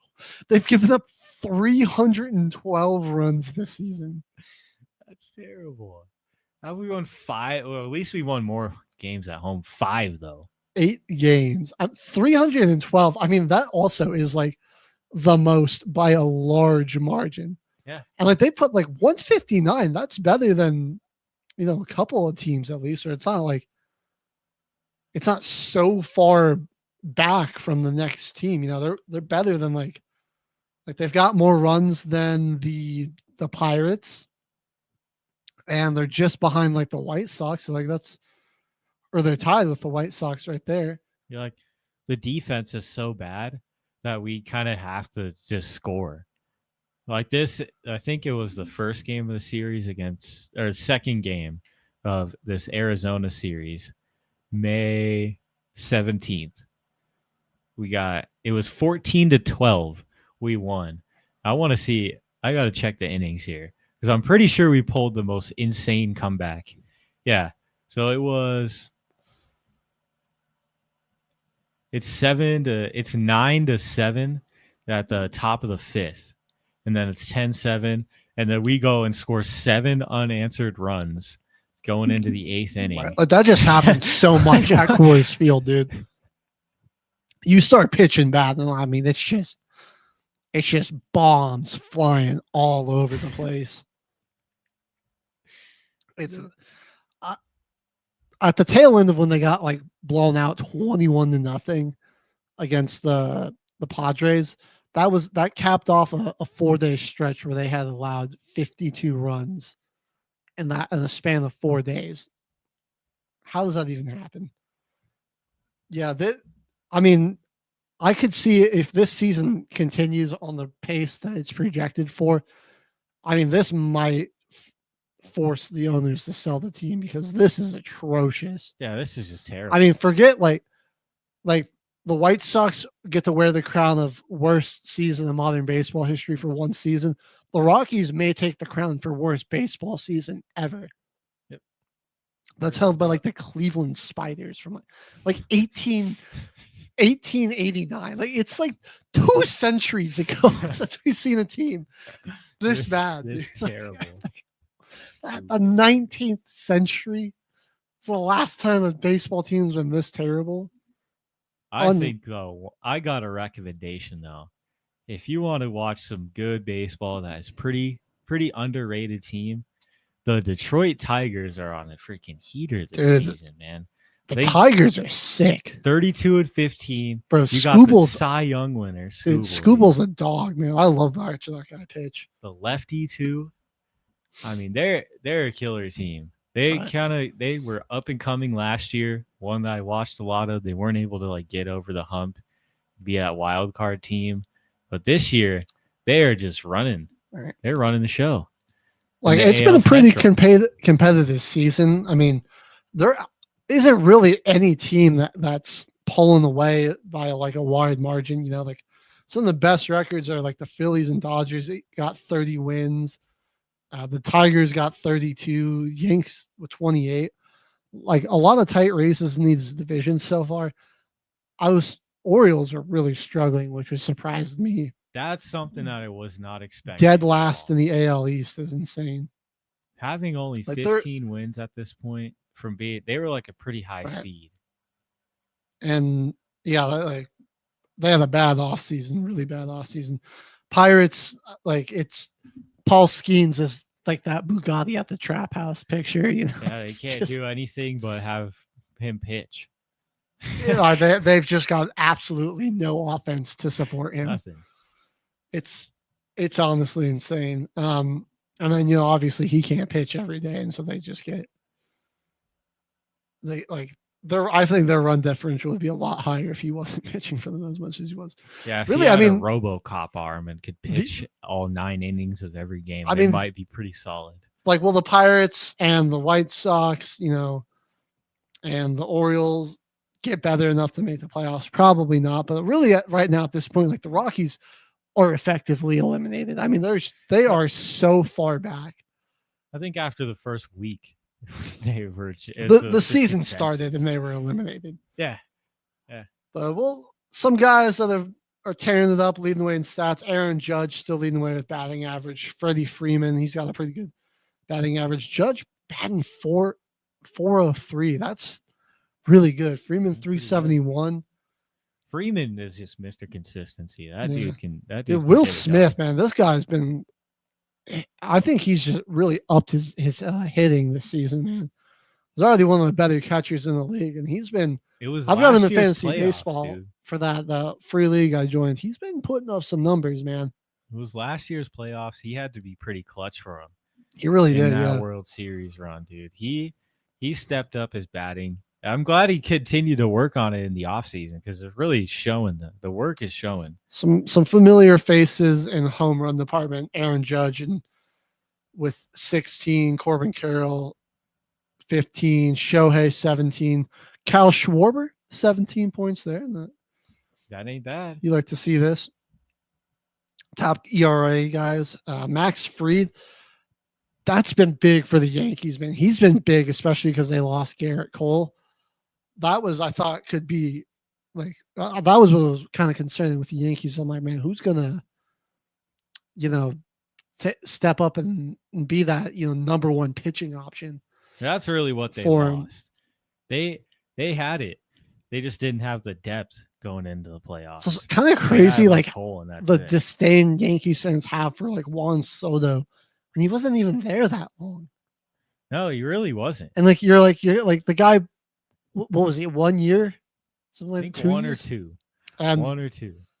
Like he played for you for that long, and then you're like mad that he went to go take a $780 million contract. Like, it's not like it was all on him that they had a huge playoff debacle and like just choked away the series. Like pretty much lost. Let's be for real. The pitch and strikeout leaders here: Mackenzie Gore leading the way from Washington, Zach Wheeler on the Phillies, and then we got that guy Scoobles up there, Chris Sale. He's a monster. A couple of those Cy Young candidates. I get likely both of those guys again. And stolen bases. Who's leading the way in that? Ellie De La Cruz. He's obviously up there. You got a White Sox man, Luis Robert. Bobby Witt Jr., Stella Casey, shortstop, O'Neal Cruz. So there's something for the Pirates. That's what's going on here in the MLB. Shifted over to a new league that just tipped off this year, the WNBA, man. Oh yeah. Well, that they just got their season underway. I mean, we're already getting into the controversy too. Honestly, I mean, you got to admit this sports league has definitely made a bigger name for itself in time, and that's one thing I did want to start off with too. Is like, you got to be ready for the criticism and the crazy out of pocket takes from the from people online and on some shows, because like that's what comes with your sports league getting on the level that they want it to be, where they can get paid more. Like now you're gonna have like Skip Bayless, Colin Cowherd like takes for the league. That's just it's gonna happen now. Dude, team I want to talk about, the Sparks, LA Sparks, waiting on Cameron Brink to get healthy. They go and get Kelsey Plum in the offseason. First game of the season, she comes out, drops 37 points on the new Golden State Valkyries. It's a good pickup for him. Man, Brink gets healthy, and they get that team like up to full strength. That's gonna be a squad right there. Odessa Sims, Rakea Jackson, Denica Hamby, Brink out there. Like that could be a squad right there. Watch out. So I'm saying Sparks, put them on watch, because especially when they get Brink out there, like her impact as a center on the floor is just unreal. And they were insanely injured all year, where you'd see their games be like either Rakea Jackson or Hamby would have a crap ton of points, and then no one else really was able to get it going. And then 2 or 3 ladies injured out there. Like it was just a tough season for them. Once they lost Brink, like they kind of got the injury bug bad over there. I know we're all wondering, like, the number 1 overall pick, Paige Beckers, how did she do? Kind of struggled in their first game, only 10 points. The Wings in general kind of struggled. It's like Beckers is going to have a good season, I think. But, I mean, they really only have Arika Goombawale as another option, like as a number 1 option out there. I still think this team might have a little bit more. They have a ways to go. This kind of proved, they run into the Lynx, the runner-up last year. Nafisa Collier and Courtney Williams just cook them. 34 for Collier. Courtney Williams, 25 points, 9 assists. That was the opening day action. We also had, going back to Saturday, Caitlin Clark entering year 2, and her Fever just demolished the Sky. This Angel Reese Caitlin Clark rivalry is starting to look more and more one-sided, because it's like, I don't know, like Reese's game, it doesn't feel like it's evolving that much. It's still just like put up shots and it's very, very similar, where it's kind of still that rebounder. Yeah, just a rebounding. Like she's great on the boards, but like her shooting and everything else is just not on the level. She 17 boards in this game, 12 points, 5 of 14. Meanwhile, on the other side, you got Caitlin Clark dropping the 20, 10, and 10 triple-double. Kelsey Mitchell looking good with 15. I mean, dude, it's starting to all come together for the Fever. They are at least early type of like early prognosis. Aaliyah Boston with 19. She was great. Natasha Howard gave some really solid minutes, scored 15.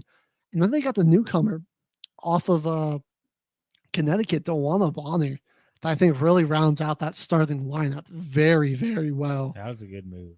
And she, struggled in their first game, but we've seen she was, one of the best players in the association last year. I think we'll be primed to see that continue over there. Okay, man, what are some other games from this opening weekend that jumped out to you, that stood out? Anywhere you wanted to go? I was really excited to see this first expansion team get a start in this league. I feel like it's going to be a pretty slow start for them, honestly, just because, it's a new team in a league where you kind of already have a little bit of a talent disparity on a few of the teams. So it's, with more and more talent coming into the draft, though, I feel like they could be back into it here pretty soon. But let's get it. Let's check out their first game here. Let me get it to Yeah, they kind of got clobbered by the Sparks. Sorry, that was Kelsey Plum. They had no answer for her. That was there on opening day. This again, then these websites on here, they need to freaking get these score bugs updated. Yeah, 84-67 loss to the Sparks, and that was a home opener too. Right here. Yeah, they got to open it at home, and it didn't make a whole lot of difference for them. The New York Liberty, they begin their title defense with a strong win over the Aces. Little conference finals matchup right there. Yep. With the new addition of Natasha Cloud joining the team, she led her team in scoring behind, or actually she's behind Breonna Stewart. Beg your pardon. But Stewie with 25, Cloud with 22, Jonquel Jones finals MVP, which was a little random, but 17. Serena Ionescu continuing her cold stretch from that closeout game of the finals. 3 of 12, 0 of 5 from 3. So yeah, just right back on fire. Back on track. Oh man. But I mean, we saw a pretty slow start to the season for a lot of NBA guys too this year. So we definitely could see something similar here for some ladies in the WNBA. This opener though, 91-90 finish for the Dream and Fever. This was probably one of the crazier games that we got here.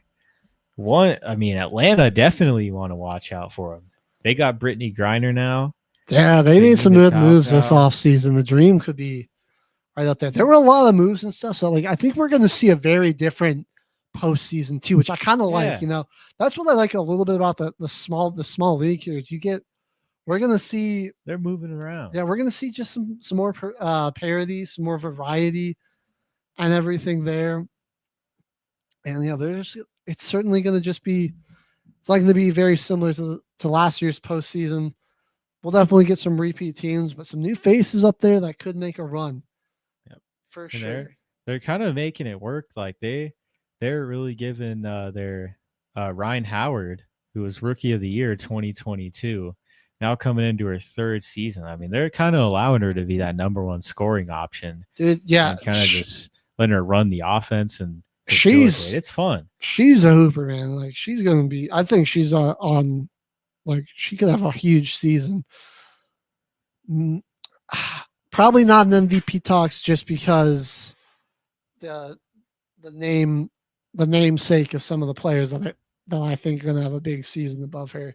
I think breakout star. She's going to be one of the most underrated players this season, though, for sure. Definitely all WNBA team, potential all-star this season. I watch out for that. Exactly. Tiana Pow getting out there.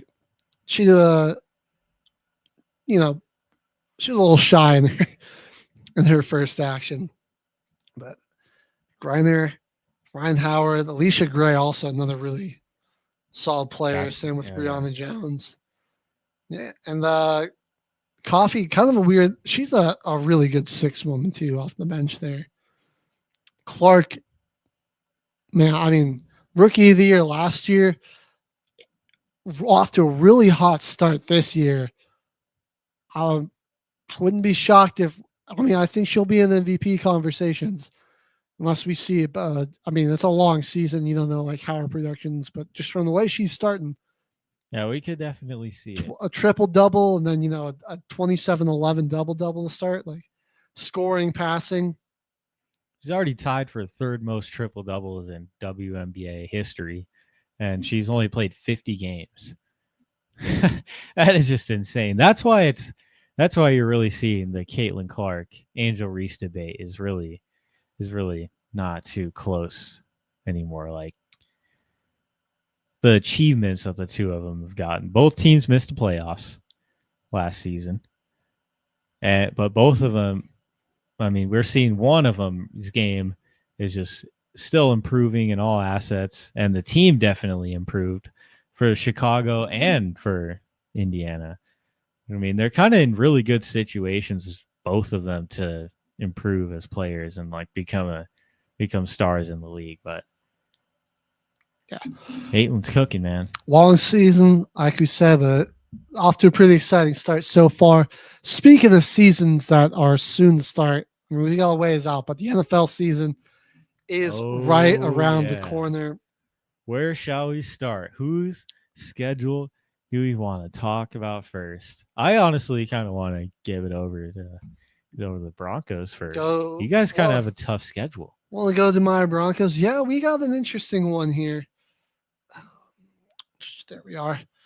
Jump onto the Denver Broncos page and let's go through. We'll give our predictions here. So week 1, man, we got the Titans in Denver. Cam Ward's first game as a rookie QB against that defense. I do think that's a good test for him. That's going to be a dub there for sure. I would say that's a dub there. So then week 2 on the road at Indianapolis. Lucas Oil Stadium. I think they could come out and win that one there too. Week 3 in Los Angeles to play the Chargers. This is going to be a close game. I think we're going to split with the Chargers this year. I'm inclined to say that LA wins it at home. But then we come back. We got Monday Night Football. We're playing the Bengals week 4. Like that matchup. Give me the Broncos get their get back, go 3-1. That's a tough one though. I think we're going to be in for like another shootout. But I like, Jahdae Barron might change, how that game goes a little bit. It'll be interesting to see what adjustments Vance Joseph makes and how he approaches covering Jamar Chase differently. And, who is going to take the task of trying to limit T. Higgins. Week 5, we got to go to Philly to play the Eagles. Unfortunately, I think that's a loss for us.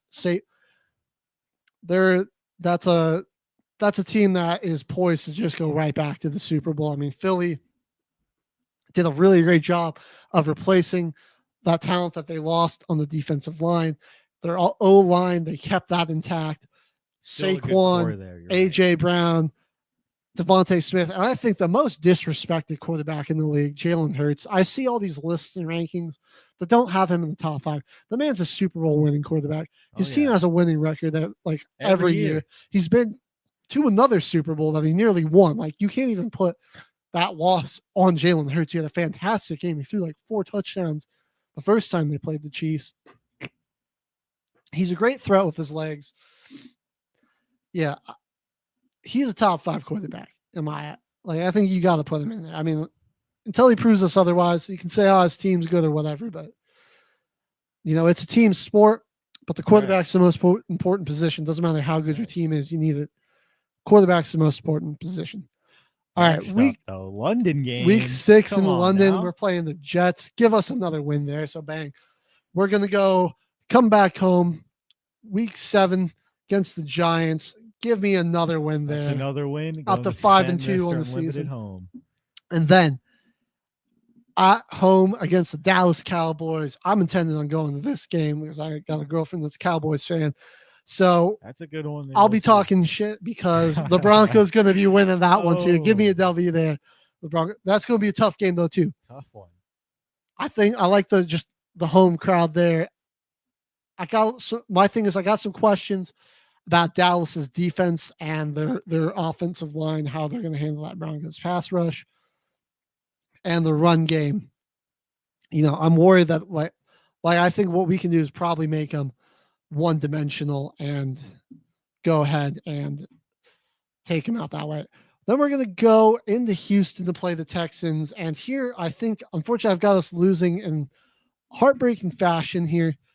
This is going to be a really close game. I think there's going to be some mistakes that might happen on the road. The Texans are going to take this one and get the win here. And then I'm actually going to shock you, K-Man. Give me the Raiders surprising us in Denver. I think this is another on Thursday night I think football.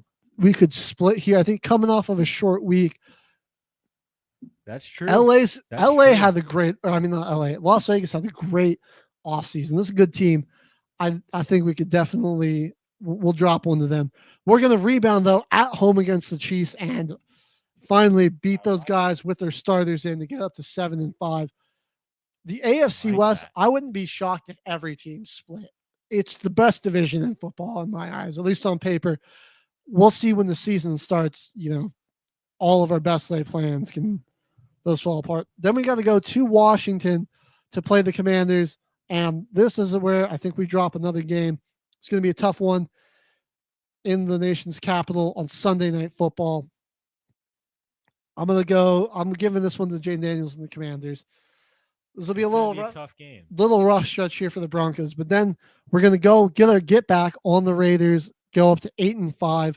Then we're going to host the Packers. And I'm saying it, Jimmy, we're going to beat the Packers to go to 9-5 here. I don't care. We can go blow for blow with them. It's going to be another really back and forth game.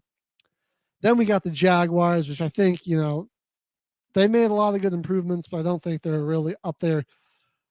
Fun to see Travis Hunter back in town. That'll be sick. But unfortunately, they're going to go down here.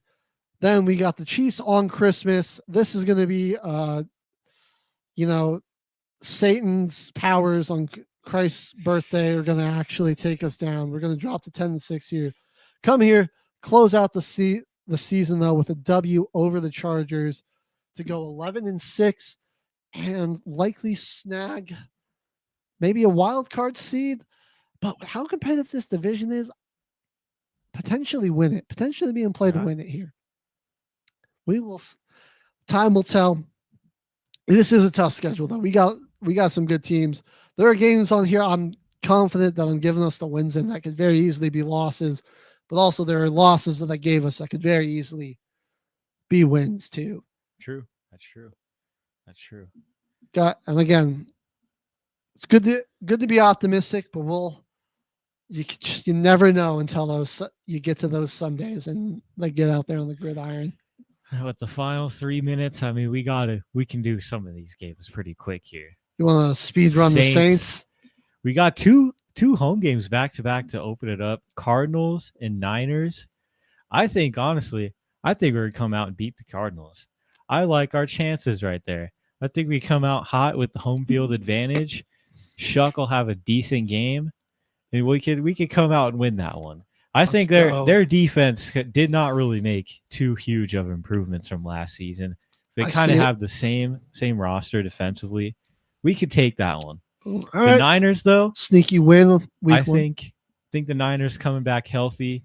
CMC might be a big test at how much our run game improved from last season, which, as we know, was very, very bad. So I think that one there, the Niners got us. Now, week 3, going to Seattle, and we got Darnold. We got Kupp. I think that could potentially be an offense to gash our young guys out there, and could be a close game, honestly. But I don't think our offense really will be clicked by then. So I think Seattle Seahawks going to get that one. Then you got the Bills. I'm just going to go put an L. That's like, what, 35-3? What are we calling score predictions on that? No, people. Young offense on the road in a tough place to play. Like, get like 34-3 type ball game. Right, we're going to get killed.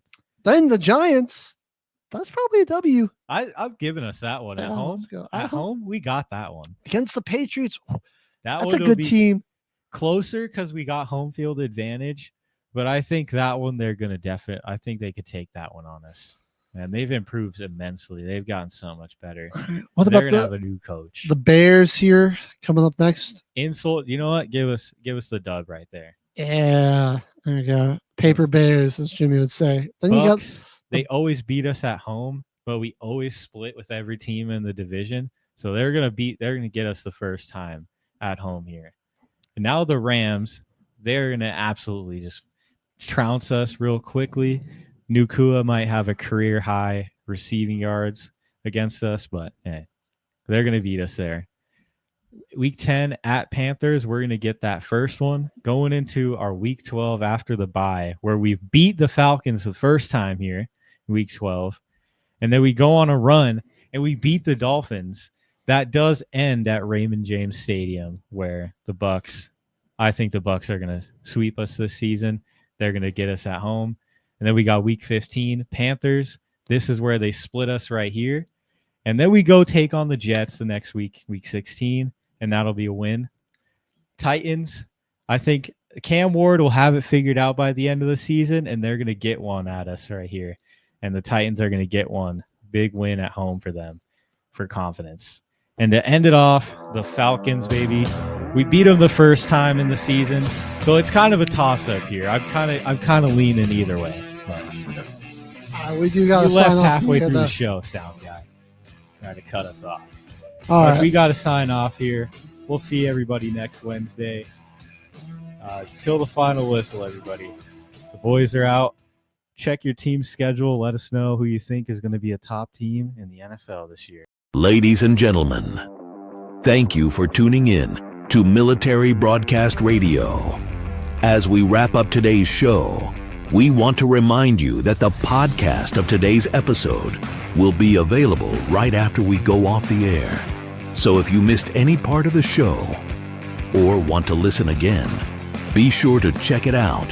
And remember, we're here to support and honor our veterans. Your stories and experiences matter, and we are committed to giving you a platform to share them. That's right. We're here to give our veterans a voice. So don't forget to catch the podcast and stay connected with us. Giving our veterans a voice.